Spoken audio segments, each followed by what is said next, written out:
Naxçıvan diyarı təbiət abidələrinin zənginliyi ilə diqqəti cəlb edir. Muxtar Respublikanın füsunkar və cazibədar təbiət gözəlliyi, əsrarəngizliyi, saf havası, mineral suları, buz bulaqları, insanı heyran qoyan təbiət mənzərələri, zəngin flora və faunası bura qədəm qoyan andan hər bir qonağı valeh edir. Əsrarəngiz Naxçıvan təbiətini seyr etdikcə düşünürsən ki, bu yerlərin təbiətini, füsunkar gözəlliklərini tamaşaçılara çatdırmaq üçün sözün həqiqi mənasında coşqun təbiətli bir şair olmalısan.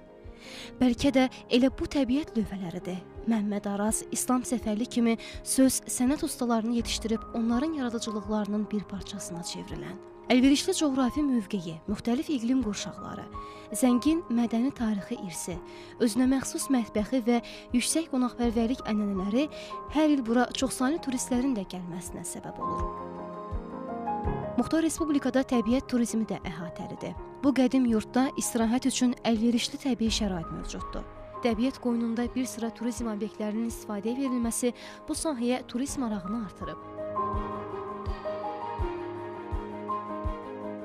Gəmiqaya zirvəsindən qədim tarixi oxumaq, Haçadağ əzəmətini seyr etmək, Mərcan gözlü Batabatı gəzmək, Duzdağ möcüzəsini görmək, Əshab-ı Kəhf paklığına düşmək istəyənlər bu diyara gəlsinlər.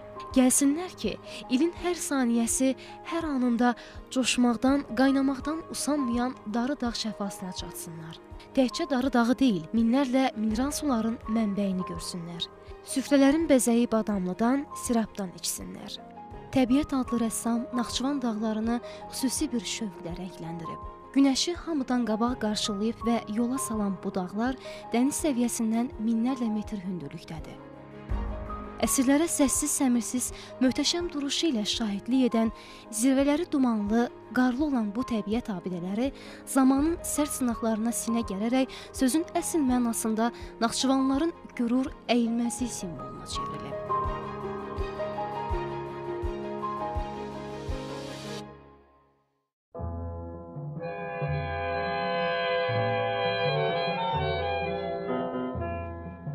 Yaz aylarında dağlarımızın simvoluna çevrilən bir gözəllik də var.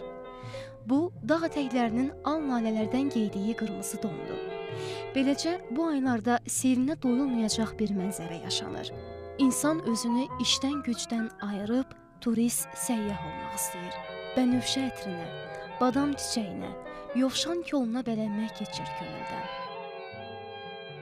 Bahar yaşıllığı, gül çiçəyi, hətta aramsız yağan yağışı ilə ruhumuzu oxşayır.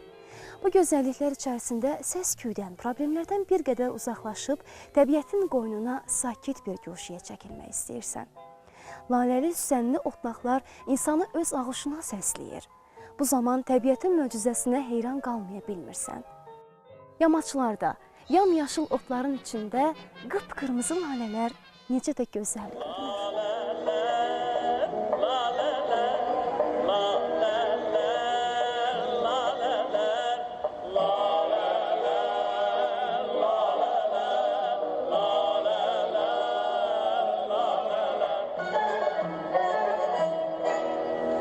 Dağ döşündə bitən qıpqırmızı lalələr insanı valeh edir. Bu zərif güllər insanı həyata ruhlandırır. Bayrağımızın al rəngində olan lalələr bizim dağların nadir rəngi ilə qeyri-adi harmoniya daşıyır. Bax budur bu laləlikləri dünyanın digər yerlərindəki laləzarlarla fərqləndirən.